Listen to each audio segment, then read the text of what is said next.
Welcome to the deep dive, where we try to cut through some of the noise and really get to the core of what's shaping our future. It's a lot of noise these days.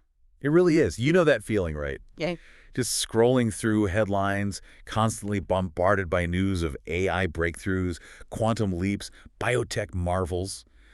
It can feel like trying to drink from a fire hose. Definitely. Information overload is, well, it's the default state almost. But, amidst all that chaos, there's also this undeniable excitement, isn't there? This feeling of living through a time of truly unprecedented innovation. Absolutely. We're not just talking small tweaks here. Exactly. We're talking about breakthroughs that aren't just incremental improvements. They are fundamentally reshaping industries, economies, maybe even, what it means to be human. It's deep stuff. So today we're embarking on a deep dive into exactly that, this transformative era. We're exploring what our sources are calling the coming age of abundance. And I think that's a really critical distinction to make right at the start. It's crucial to understand this isn't simply about, individual gadgets or isolated scientific achievements. Right, as cool as those might be. Exactly. As remarkable as they are on their own, the real story, and this is what our source material really hammers home, lies in the collision and the convergence of these technologies. Visioning convergence, okay. Yeah, it's in their intersections where they meet and interact that we find these exponential possibilities. They actually multiply their individual impacts into something far, far greater than just the sum of their parts. So not 1 + 1 = 2, but maybe 1 + 1 = 4 or 10 Or 100, exactly. Yeah. Think of it less like a collection of separate Lego bricks and maybe more like a complex, rapidly evolving ecosystem where everything influences everything else. I like that, an ecosystem. Yeah. And to help us navigate this incredible landscape, we've gathered a fantastic stack of sources. Some really good ones. Yeah, our primary insights are coming from a series of netizen articles. We've got 100 emergent technologies of the recent decades and their intersections, the collision of emerging technologies, Paul Graham's timeless advice for tech startups, and the Plateau of Plenty. A solid foundation for this discussion. Definitely. That first source, 100 emergent technologies, it meticulously details like a whole century of innovation. Now, obviously, we won't deep dive into every single one today. We'd be here for weeks. Right. But we've extracted what seemed like the most pivotal building blocks. The technologies that didn't just appear, but systematically enabled everything that followed. The foundational layers. Precisely. These are rich, dense pieces of writing, and our mission today is, well, it's to cut through the noise, distill the most important nuggets of knowledge, and try to give you a clearer roadmap. Help make sense of it all. Yeah, help you understand the next decade of innovation. We want to offer some practical insights, but also that big picture view, hopefully helping you spot those deeper connections that might otherwise stay hidden. Those aha moments. Exactly. Hopefully a few of those. Okay, let's unpack this. The building blocks. A century of emergent technologies. Mm-hmm. So to really grasp where we're headed, I think we first need to look back, right, at the foundations. Absolutely. Context is everything. Let's take a kind of rapid-fire tour through some of the most impactful technologies that have emerged over, say, the last century. Mm-hmm. The ones that really set the stage for the exponential shifts we're seeing now. These are the fundamental layers, the ones everything else is built on. Right. And we have to start with the very bedrock of our digital age. The internet? I mean, where else? Could it start anywhere else, really? From its earliest roots, ARPANET back in the 60s, evolving through TCP/IP, and then blossoming into the World Wide Web in the 90s. Yeah. The internet just fundamentally changed everything. And its real genius, maybe, wasn't just connecting computers. It was that concept of permissionless innovation. Yes. Explain that a bit. Well, it's the radical idea, really, that anyone, anywhere, could build something on top of the internet without asking permission from some central authority. Which is so different from, say, the old phone networks or broadcast TV. Totally different. And that openness became the blueprint, really, for every subsequent digital revolution. It proved that the true power isn't always in control, but in connection and enabling others. So it gave us universal information access, global communication on a scale never seen before, and yeah, it basically birthed the entire digital economy we live in now. And what's fascinating here, as you look down this list from the source, is how each of these foundational technologies wasn't just a new product or service. It wasn't just a thing you bought. No, it was more than that. Much more. They were catalysts. They created entirely new industries, established new platforms, and they subtly, sometimes not so subtly, reshaped our social norms, our expectations. Like search engines and web portals in the 90s. Yahoo, AltaVista. And then the big one, Google. Exactly. They didn't just help us find stuff online, they indexed this exploding universe of information, making it navigable. Can you imagine the web now without search? It's unthinkable, a library with no catalog, like you said. And in doing that, they created entirely new advertising models. AdWords was revolutionary. It fundamentally shifted businesses towards data-driven strategies. Because suddenly you could measure ad effectiveness. Precisely. The relevancy of an ad could be measured, optimized, personalized in ways that were just, well, impossible in traditional media like print or TV. That marked a monumental shift in how value was created and exchanged online. It was all about the data. Indeed. And then almost running in parallel, you had email and messaging coming through in the 90s and 2000s. Things like SMTP, platforms like AOL, MSN, eventually SMS on our phones. That feels so basic now, doesn't it? Ah, Email. It does. But back then, it wasn't just about sending letters faster. It completely revolutionized business communication, personal communication too. Instant connection became a global expectation, not a luxury. It compressed time and distance. Suddenly, you could collaborate in real time across continents. It was incredibly democratizing, empowering individuals in a new way. And building on that connectivity, the late 90s, early 2000s, saw the boom in e-commerce platforms. Amazon, eBay, Alibaba. The giants emerged. Yeah, and their impact was just immense. They spearheaded this global retail revolution. Suddenly, you could buy products from anywhere and have them shipped anywhere. They drove incredible innovations in supply chain management, optimizing logistics, things that seemed impossible just a decade before. They basically shrunk the world of commerce. Which feels like a perfect setup for the next big shift, the one that put all that power in our pockets. Yeah. Yes. Mobile and smartphones. The launch of the iPhone in 2007, then Android hot on its heels. That wasn't just a new phone hitting the market. No, it felt different immediately. It signaled a profound shift to ubiquitous computing. Suddenly, a really powerful computer, connected to the internet, packed with sensors, was in virtually everyone's pocket or bag. And we moved to a world where mobile apps became central. Businesses started thinking mobile first. Right. Computing was no longer tied to a desk or an office. It became this ever-present, deeply personal part of our lives. It changed how we navigate, how we socialize, how we work. I remember getting my first smartphone, that feeling of realizing my entire office, essentially, was right there in my pocket. That small shift, personally, it felt like a doorway opening. It really brought home that idea of ubiquitous computing our sources talk about. Which naturally just fueled the explosion of social media, didn't it? From the 2000s into the 2020s, Facebook, Twitter X, Instagram, TikTok. Entirely new media ecosystems popped up. Exactly. Gave rise to the whole creator economy, profoundly altered how we consume news, how we build communities, how we interact. And crucially, introduced algorithmic influence on public discourse, shaping opinions, shaping trends on an unprecedented scale. That's a huge societal shift right there. Huge. And simultaneously, kind of behind the scenes for most users, but absolutely foundational, was the rise of cloud computing. AWS, Azure, Google Cloud. Right. Emerging in the 2000s and 2010s, this was a true game changer, wasn't it? For businesses especially. Absolutely. On-demand infrastructure. Suddenly you didn't need to buy and maintain massive server farms. You could just rent computing power. Exactly. As needed. It enabled the whole software as a service, or SaaS, revolution, and it democratized scaling. Startups could suddenly access the same kind of computing power as huge corporations. Leveled the playing field in many ways. And tying into that, how we consume content changed too, with streaming and on-demand media. Netflix, Spotify, YouTube. The 2010s belonged to them in many ways. Yeah, it marked the definitive decline of those traditional media monopolies, didn't it? Scheduled programming suddenly felt archaic. It truly personalized entertainment. We could consume content precisely how and when we wanted it. A truly on-demand world. It's amazing when you list them out like that. These examples really demonstrate it, don't they? Each foundational technology created entirely new industries, new platforms, shifted social norms. They didn't just automate old things. They enabled entirely new ways of doing things, new economic models. It's incredible to reflect on how each one created these ripples that just turned into tidal waves, laying the groundwork for what's happening now. And now the pace just feels faster. It's definitely accelerating. We're seeing technologies that are still rapidly evolving and crucially converging in ways that were, frankly, unimaginable even a few years ago, building on those foundational layers you just walked us through. Like the Internet of Things, IoT. It's been growing rapidly since the 2010s, right? Yeah, and it's way beyond just smart homes turning on your lights, though that's part of it. Right. It's wearables, constantly monitoring your health. It's industrial IoT, optimizing factory floors. Yeah. Vast sensor networks generating real-time data, driving automation in the physical world, connecting the digital and physical in a much deeper way. And then there's biotech and genomics.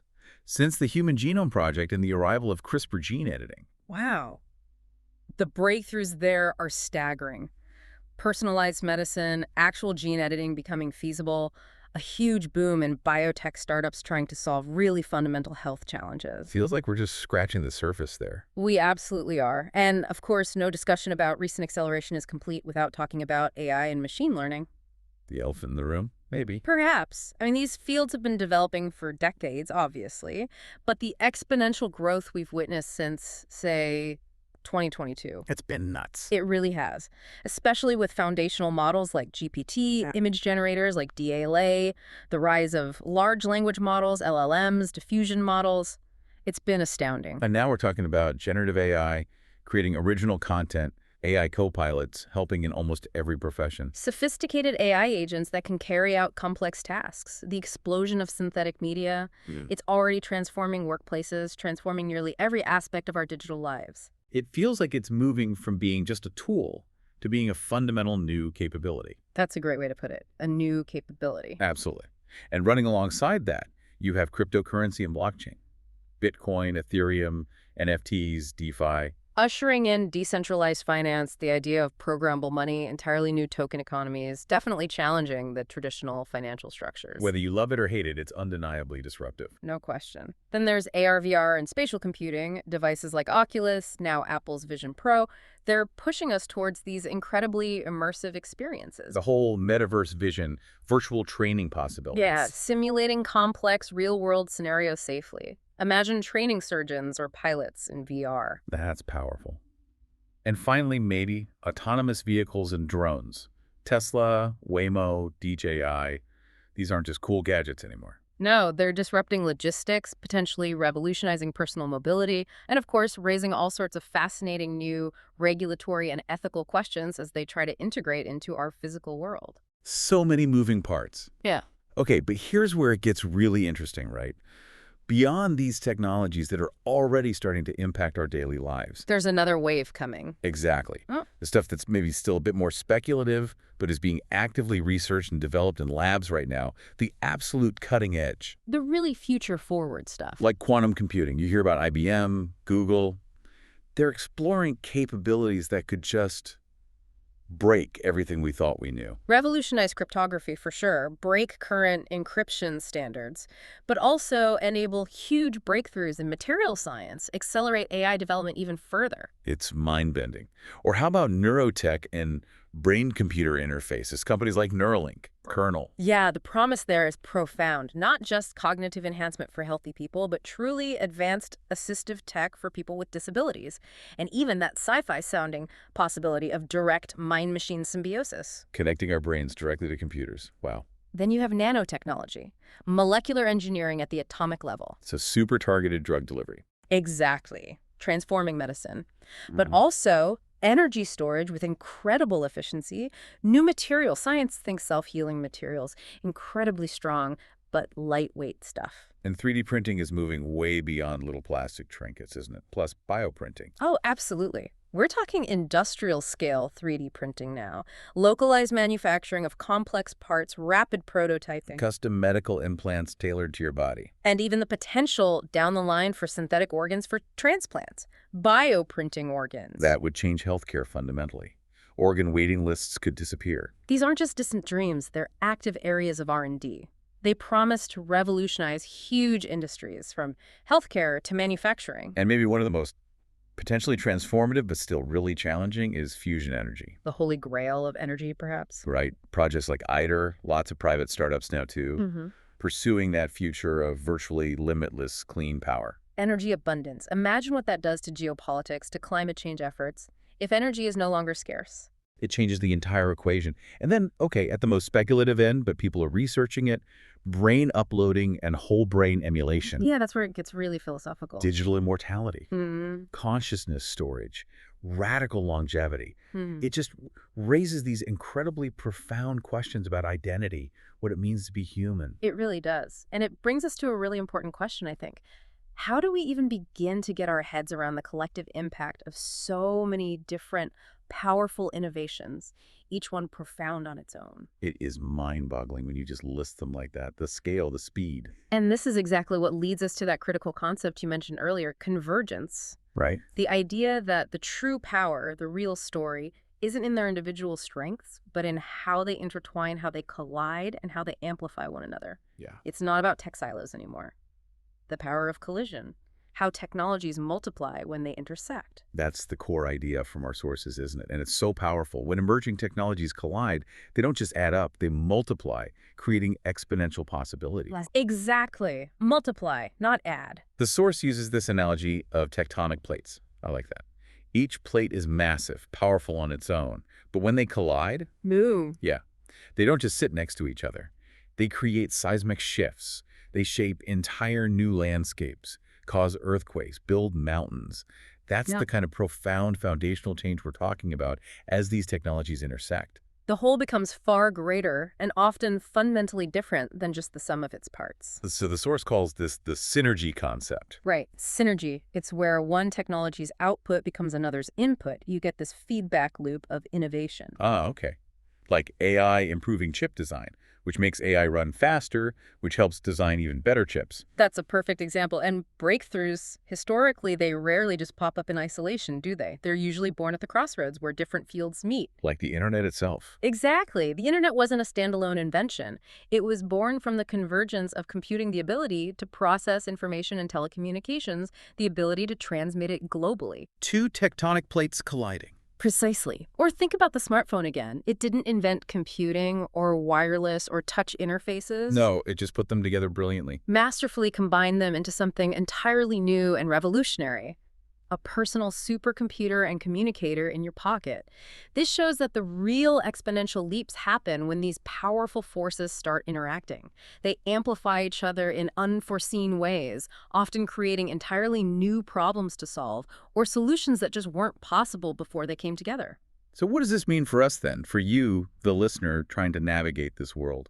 Well, I think it means we need to train ourselves to look beyond just the individual technologies. It's not enough to just understand AI or blockchain or biotech in isolation anymore. You need to see the bigger picture. Exactly. Recognize how these fields that seem separate are actually weaving together into this much more complex, much more powerful tapestry of innovation. Spotting the connections.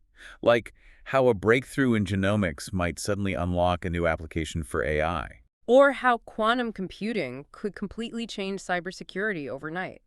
It's about becoming a pattern recognizer in a world where the complexity is just accelerating like crazy. Okay, to really make this concrete, let's dive into a few specific examples from the sources, these high-impact convergence clusters. Let's look at what their emergent outcomes mean for you, for the listener. These aren't just theoretical ideas, they're active areas of development that are going to reshape daily life. Okay, first cluster up. Intelligence everywhere. AI plus edge plus IoT plus agents. That sounds comprehensive. It is. The intersecting technologies here are pretty formidable. You've got AI and LLMs, obviously, then edge AI. Which means the AI processing happens locally, on the device, not in the cloud.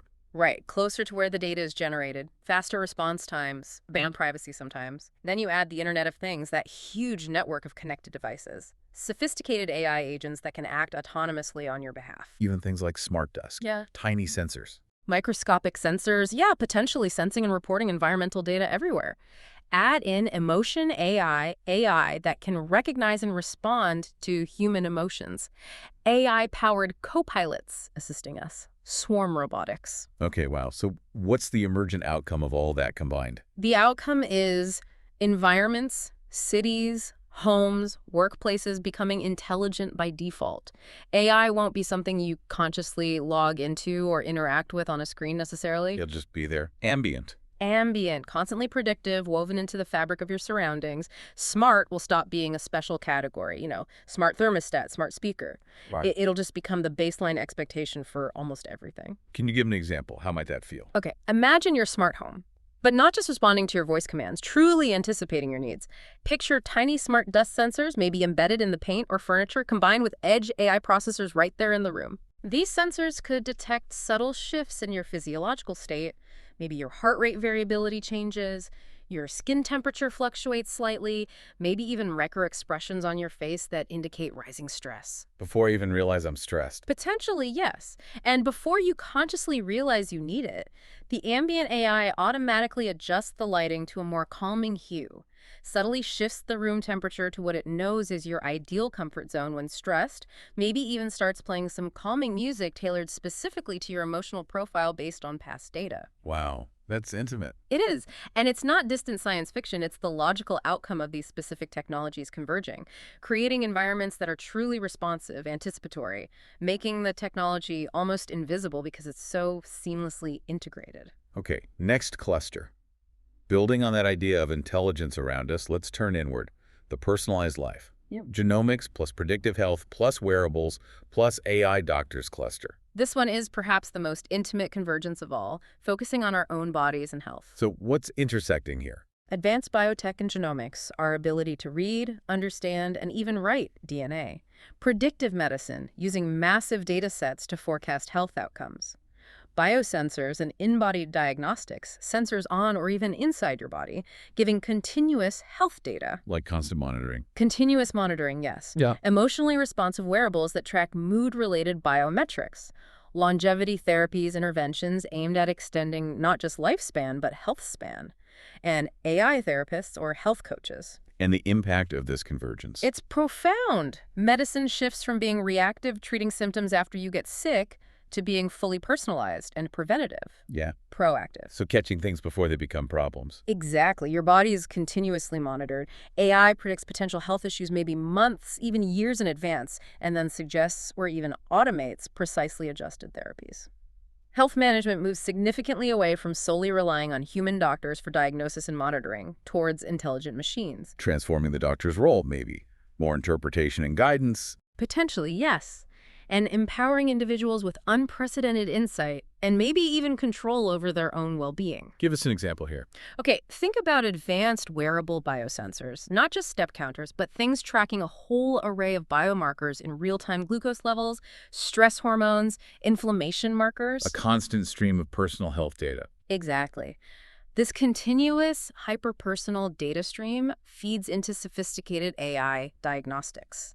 Let's say the AI identifies the earliest markers of a potential cardiovascular issue, maybe months or years before you'd ever feel a symptom. Based on my data trends. Your trends, compared against massive population data sets, but also interpreted in light of your unique genomic profile, your personal blueprint of predispositions. Okay. The AI could then recommend hyper-individualized longevity therapies, maybe specific nutritional changes, targeted exercise routines, perhaps even recommending a precise gene editing solution designed specifically to mitigate that risk identified in your DNA. Wow. So it's really shifting from cure to optimize. Precisely. Creating a healthcare system that's proactive, deeply personalized, and geared towards extending both lifespan and health span. It's a fundamental shift.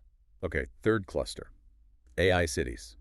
Smart infrastructure plus digital twins plus civic tech. This sounds like that ambient intelligence scaled up. But to the level of an entire city, exactly. The technologies at play here include digital twins. Sort of like real-time virtual replicas of physical things. Exactly. From a single jet engine to an entire city, constantly updated with real-world data.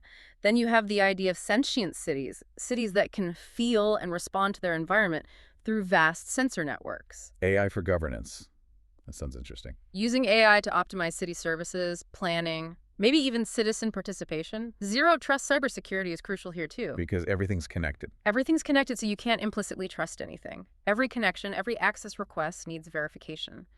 Then add civic tech platforms, planetary sensor networks monitoring the bigger environment, and climate-resilient infrastructure designed to withstand extremes. So what's the outcome? What does an AI city do? Effectively, the city runs on real-time data. It's optimized by AI for literally everything: traffic flow, energy grid management, waste collection routes. Public safety resource allocation, Infrastructure adapts automatically. yeah, adapts automatically to stress, whether that's extreme weather predicted or a sudden influx of people for an event. Citizens might even interact directly with municipal AIs, think chatbots or agents for services, or maybe even participatory democracy, voting on local issues. It could reshape urban planning and public services entirely. Visualize that for us. Okay, imagine a city operating with its living digital twin. This virtual replica is constantly fed real-time data from sensors everywhere, traffic cams, air quality monitors, noise sensors, smart water meters, waste bin levels, energy usage, Everything. everything. The AI running the digital twin predicts a huge traffic surge downtown because of a concert finishing. It automatically adjusts traffic light timings across several districts to optimize flow before the surge hits, minimizing congestion. Proactive, not reactive. Yeah, exactly. Simultaneously, the city's climate-resilient infrastructure, also connected to the twin, sees a forecast for heavy rainfall.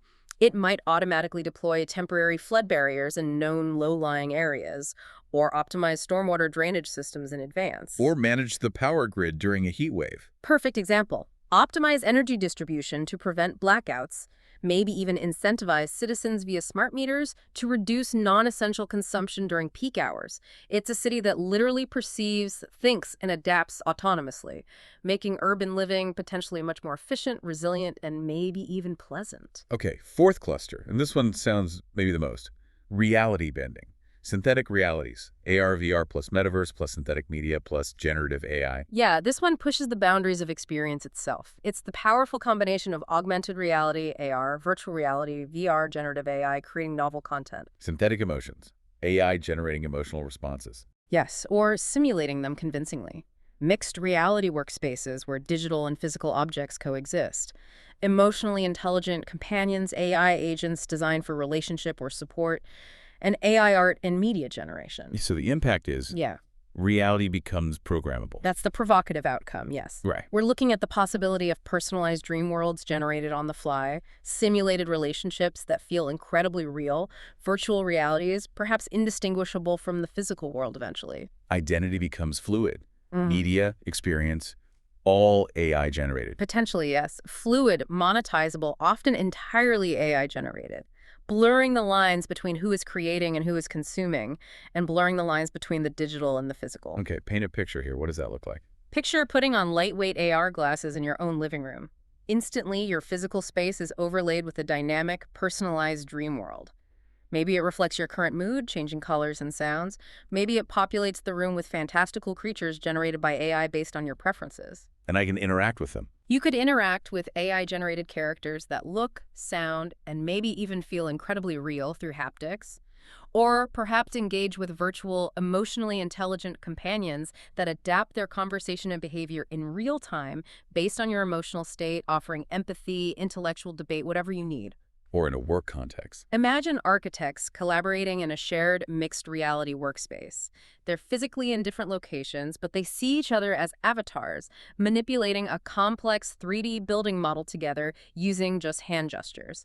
Meanwhile, a generative AI observes their interaction and suggests design improvements or structural optimizations in real time, projecting them onto the model. That's a different way of working. Completely. Yeah. It's a level of immersion and personalized interaction that really blurs the lines between what's real and what's synthesized. It pushes the boundaries of experience, identity, creativity, potentially altering how we form relationships, learn, work, and entertain ourselves. Wow.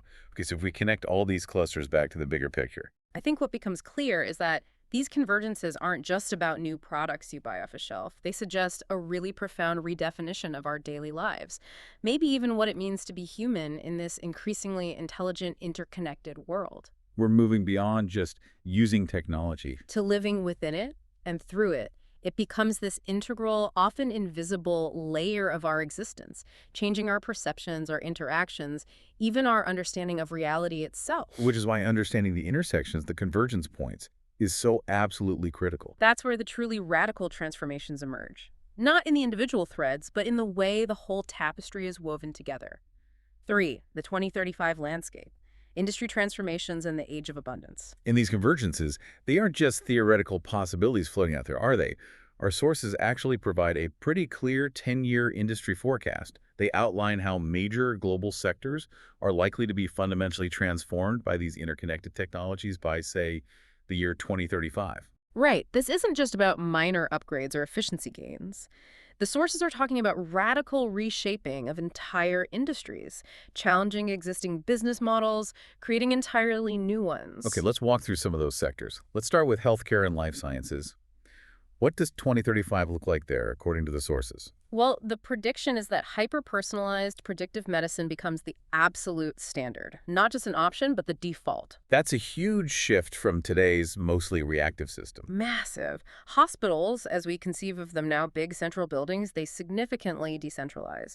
Think more like networks of home diagnostic pods, wearable biosensors feeding data constantly, AI triage systems monitoring your health 24/7, often intervening before a problem becomes critical. And the impact on human suffering, things like organ transplants. The sources suggest organ waiting lists could virtually vanish, replaced by bioprinted organs, maybe tailored specifically to the patient using their own cells, which would eliminate rejection issues. That's incredible. What about mental health? A huge democratization predicted there.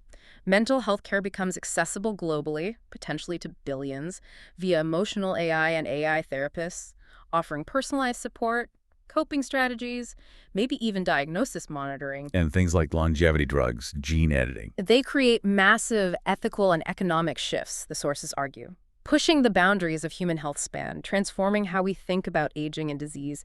It raises huge questions. Yeah, it certainly does. Yeah. Okay, what about education and learning? How does that change by 2035? Equally profound transformation predicted. The traditional one-size-fits-all classroom model, which hasn't changed much in centuries, really. Rows of desks, teacher at the front. Exactly. That gets replaced by AI-personalized curricula. The learning path adapts dynamically to each learner's unique pace, their style, their specific interests. So an AI tutor that really knows you. Knows your strengths, your weaknesses, maybe better than you do yourself, providing tailored exercises, resources, explanations in real time. Learning also becomes incredibly immersive. Through VR and simulations. Yes, simulation-based learning becomes standard, providing hands-on experience in virtual environments without physical limits or real-world risk. Imagine practicing complex surgery or designing a bridge in VR. AI tracking progress 24/7. Tracking and supporting every learner's journey, offering continuous feedback, identifying areas where you're struggling perhaps before you even realize it. And lifelong learning. It stops being something you do in formal courses necessarily. It gets seamlessly embedded into daily life. Accessible platforms, AI nudges suggesting relevant skills or knowledge, and crucially, educational access becomes borderless, truly enabling potentially billions globally, regardless of where they live or their economic status. That's a powerful vision. Okay, finance and economics. Already changing fast, but what's the 2035 picture? The sources suggest a pretty dramatic decline for traditional banks as we know them. Their core functions, lending, payments, advice, become increasingly automated and decentralized. Replaced by. Sophisticated AI agents. Imagine an AI managing your wealth, optimizing your taxes, handling your credit autonomously, always working towards your specific financial goals and risk tolerance. And assets. Like houses, art. Everything becomes tokenized on blockchains, is the prediction. Your house, your stocks, intellectual property rights, all represented as digital tokens, globally tradable, enabling frictionless, instant transactions across borders. Wow. And marketplaces. We see the emergence of hyper-efficient AI-only marketplaces. Pricing is dynamic, optimized in real time based on vast data streams, eliminating human biases and lag. And this idea of finance becoming emotionally aware. What's that? That's intriguing, isn't it? The idea is that real-time biometric data, perhaps from wearables, could feed into risk assessments for loans. Or programmable money. Programmable money. Money that has rules embedded in it, funds that are released only when specific conditions are met, maybe linked to completing milestones in a project, or maybe even linked to demonstrating a certain emotional state or compliance with an agreement. It opens up entirely new economic models. That's a lot to think about. Okay, manufacturing and industry. What happens to factories? The assembly lines we picture today, largely obsolete by 2035, according to the sources, products will be co-designed by humans and AI. Generative AI suggesting designs. Exactly. Proposing novel, highly optimized designs faster than any human team could. And then these designs get manufactured locally, on demand. Using advanced 3D printing. Robotics. Yes. often with atomic precision enabled by nanotechnology. Global supply chains, the long, complex ones we have now, they shrink dramatically, replaced by distributed networks of microfactories. So making stuff closer to the customer. Right. Producing highly customized goods near the point of consumption, this makes industry much more resilient, especially in a post-globalization world, perhaps. Materials themselves become smarter, too. Stronger, lighter, programmable. Capable of changing properties on demand, potentially. And the sources even mention the beginning of off-planet manufacturing, maybe in orbit, for specialized materials or complex structures. And the factories themselves. They become semi-sentient, adapting autonomously to shifting demands, material availability, even unexpected disruptions like a machine failure, operating with minimal human intervention. Okay, and then there was that bonus sector, human identity and spirituality. What did the sources say there? That sounds different. It is different. The sources specifically highlight this, acknowledging the really profound, sometimes challenging questions these technologies will raise for us as a species. Like what? Well, by 2035, the very boundaries of life and death could blur in unprecedented ways. Think digital avatars based on a deceased person's data. Living on after biological death. Potentially, yes. Maintaining a kind of digital presence, interacting with family, raises huge ethical questions, obviously. People might also explore AI-guided spirituality. AI meditation guides. AI therapists. Yes.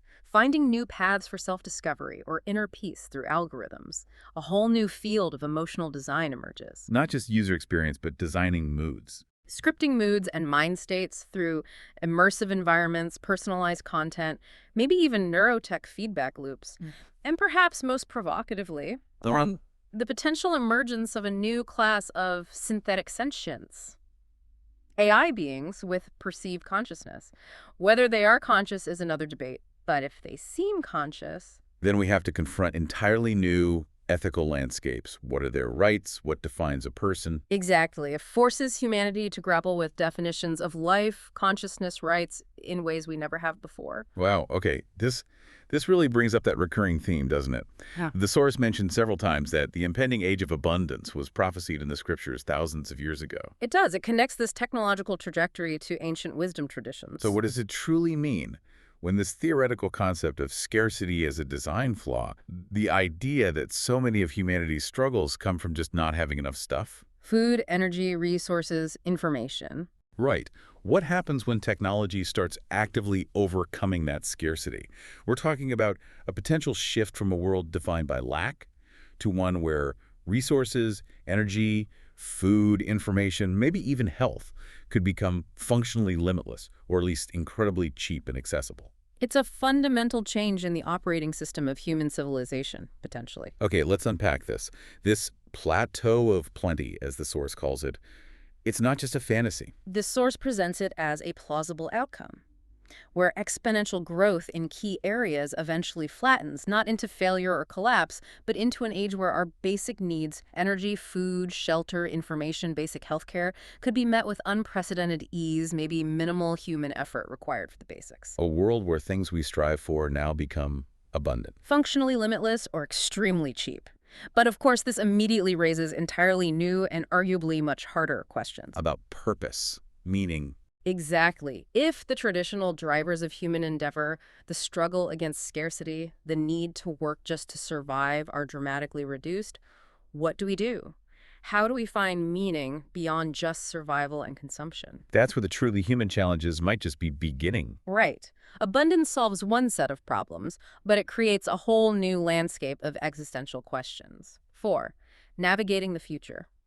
Wisdom for builders and visionaries. So, as we stand here, looking at this potential future, these incredible transformations, the profound implications of an age of abundance, how do we actually build in it? How do we contribute meaningfully, effectively? It's the critical question, isn't it? It's not enough just to understand the trends. Right. And our sources bring in some timeless wisdom here, specifically from Paul Graham, the co-founder of Y Combinator.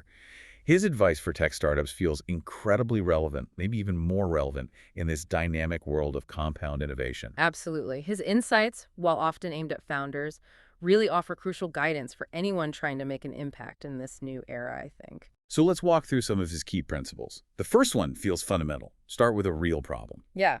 He says, the very best startup ideas tend to have 3 things in common.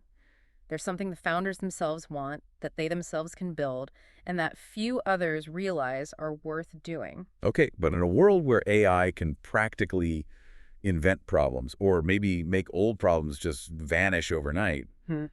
how do you identify what's a real problem worth solving now? That's the challenge.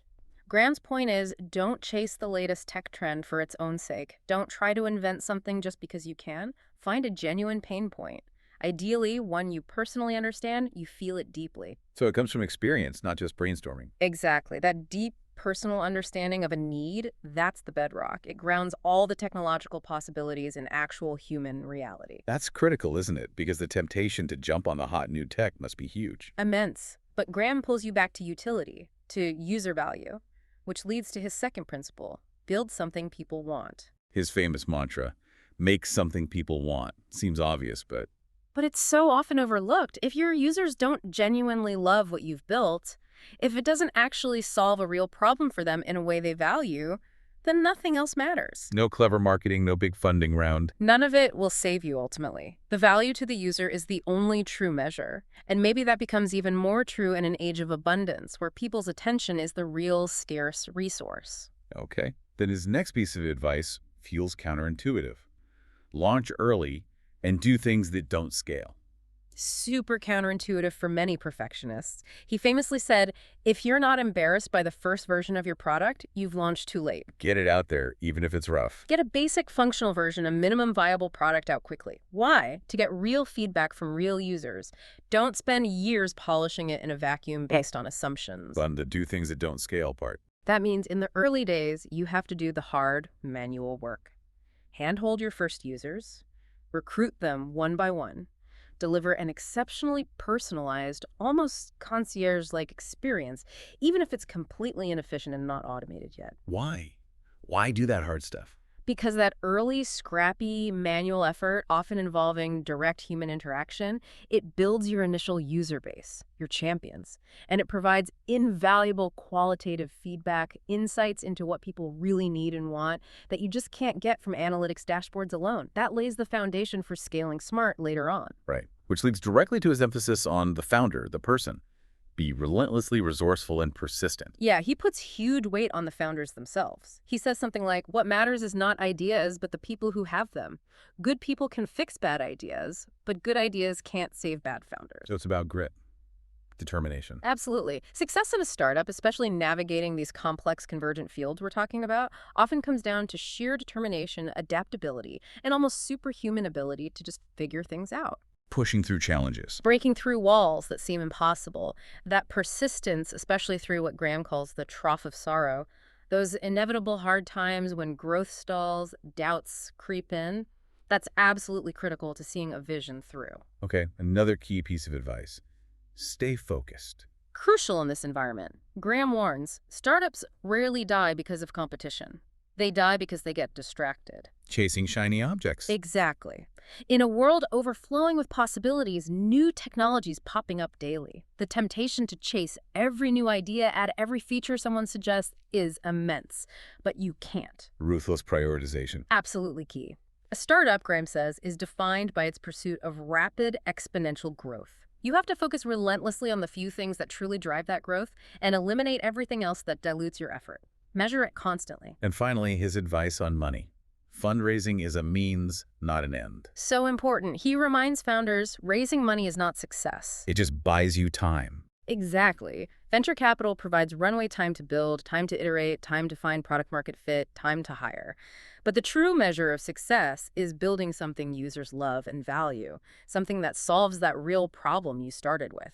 Chasing investors instead of focusing on customers, that leads to hollow companies. It's fascinating how these principles, born partly in the early web era, feel even more vital now. They really do, don't they? In an era of compound innovation where everything's accelerating, they emphasize that fundamental human element, the founders, the problem solvers, their grit, their focus in actually shaping which of these potential futures becomes real. Technology doesn't build itself. No, people do. Which leads to another really interesting concept from the sources, this idea of venture capitalists, VCs, not just as funders, but as seers. Yeah, operating on the foggy frontiers of what could exist, not just what exists today. It's a powerful metaphor. Because innovation isn't always invention. Exactly. The source points out often it's about reorganizing, refining, reimagining what's already there, but in a much more efficient or impactful way. The example given is McDonald's. They didn't invent the hamburger. No, but they completely restructured the system of fast food service, Yeah. optimized operations, scaled it globally. That was the innovation. And tech hubs, Silicon Valley, Bangalore, Shenzhen, wherever they matter, because they provide this concentration of context. Everyone's thinking about the future. It's easier to grasp and build the future when you're surrounded by people actively engaged in creating it. You can bounce ideas, see trends emerging, stand on each other's shoulders. Suddenly, tomorrow doesn't seem quite so abstract or far away. And then there's that really profound concept again, the Plateau of Plenty. Let's revisit that. Right. The sources clearly state that all exponential growth curves eventually flatten out. S-curves, they call them. But crucially, this flattening isn't necessarily failure or stagnation. It's the Plateau of Plenty. Yes. Described, remember, as the age of abundance long foretold in ancient scriptures. A potential future state where scarcity, which has driven so much of human history and economics, Becomes a mere design flaw that we've finally overcome. that's the idea. A world where our fundamental needs, energy, food, information, maybe basic healthcare, are met with unprecedented ease, where the focus shifts beyond mere survival and basic provision. So what does all this mean for you, the listener, the learner, trying to navigate this emerging future? Well, the source suggests that AI and these exponential technologies, they aren't just tools like a hammer or a spreadsheet. They're more like mental bicycles or even cognitive rocket ships. Amplifying our abilities dramatically. Hugely, allowing us to process information, generate ideas, execute complex tasks at speeds and scales that were previously unimaginable. But, and this is the crucial but, tools alone don't determine right or wrong. They don't dictate purpose or meaning. That comes from us. That, the sources argue, happens at the level of the soul, the level of human intention, human values, human discernment. This is the critical point, isn't it? The next generation of innovation won't just need brilliant engineers who can build these incredible things. No, critically, it will need navigators. People with discernment. People who, as the source puts it rather poetically, have undergone spiritual training as rigorous as a pilot's or an astronaut's. Spiritual training. What does that mean in this context? I think it means cultivating wisdom, ethics, foresight. To truly wield the immense power of AI and exponential tech, to deploy it wisely and ethically, especially in this potential age of abundance, we need more than just technical skill. We need a new kind of ethics, rooted in wisdom. Yes. It's about knowing not just how to build something, but what is worth building, and perhaps most importantly, why we should build it. Understanding the potential consequences, intended and unintended. Which raises that really important question again. What kind of wisdom, what kind of inner compass will we actually need to flourish to find purpose in this radically new age of abundance when the old motivations of scarcity might fade away? That might be the central question for humanity in the coming decades. Outro. Well, we have embarked on a pretty remarkable deep dive today, haven't we? We've explored the chronological emergence of these groundbreaking technologies, acknowledging those 100 emergent technologies that built the foundation. Then we dove into the really powerful forces of their collision and convergence, seeing how those intersections create truly exponential possibilities, redefining industries and our daily lives. And we looked ahead at the radical transformations predicted for every major industry by 2035, painting this vivid, if maybe slightly overwhelming, picture of a potential age of abundance. And we saw how that timeless startup wisdom from people like Paul Graham remains absolutely essential, guiding us not just to build anything, but to build what truly matters, and how to achieve that meaningful exponential growth in such a dynamic landscape. Yeah, and we glimpsed those profound implications of an age of abundance where VCs maybe act as seers, anticipating this future where scarcity, that age-old driver, could become just a design flaw we've finally overcome. The synthesis, as the sources frame it, is this idea of the interoperable, intelligent, and intimate economy. Interoperable, intelligent, intimate. Okay, a future where systems are seamlessly connected, context-aware, and ideally deeply human-centered, designed to anticipate and serve our needs on a really profound level. Okay, so now for a final provocative thought for you, the listener, to maybe mull over as you go about your day. Here it comes. If we are truly heading towards an age of abundance, where so much of what currently consumes our time and energy, from just securing basic needs to performing complex work tasks, becomes automated or plentiful? What new forms of human purpose, creativity, and fulfillment will emerge? What takes their place? And perhaps more personally, how might we as individuals start cultivating that discernment and wisdom our sources talked about? How do we become true navigators in this radically new reality rather than just passengers swept along by the current? What problems do you feel passionate about solving, especially now, knowing how these technologies could be harnessed? Because the future really does belong to those who can navigate and harness these intersections, not just watch them happen. The opportunities for meaningful contribution are immense, perhaps precisely because the landscape is shifting so dramatically. Thank you for joining us on the deep dive. We really hope this exploration has given you some new insights, maybe a new framework for thinking about the future, and left you feeling well-informed and inspired to engage with what's coming.